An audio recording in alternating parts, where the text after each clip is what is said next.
As the global average climate continues to warm at unprecedented rates, one of the most pressing concerns facing our world will be the movement of people away from rising sea levels and the resulting loss of usable land for food, livelihood, and a place to call home.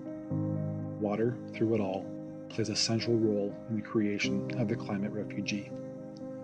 We as humans are attached to where we live, making the reality of there being more people on the move, forced to flee and seeking refuge from conflict and instability than ever before in human history, an even more destabilizing force. Rising sea levels and loss of livable land exacerbates the issue, on track to crash into politicization, bigotry, and an overall lack of education. So how can we best prepare for climate-induced migration?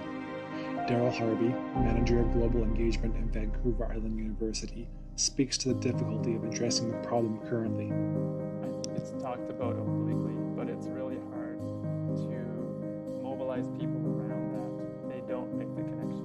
The things that are more pressing related to climate change are what they see in their particular region. So if you're living in California and there's wildfires, or even in British Columbia and there's wildfires. With traditional refugee protections covering political persecution, mass violence, and economic issues, the climate refugee is in a state of superposition, occupying seemingly all and none at once.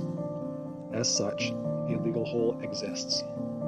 While the Kyoto Protocol and subsequent Paris Climate Accords have made attempts to define mitigation and adaptation as effective combatants against migration, we are not on track to meet need of turning potential crisis into managed migration. Predicting sea level rise serves as a barometer for how well we are doing to keep the global average temperature under 1.5 degrees Celsius.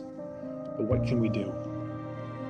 This requires us to be internationalists in an increasingly isolationist age, while continuing to tell and highlight stories, taking snapshots of those forced to move as a result of a warming world.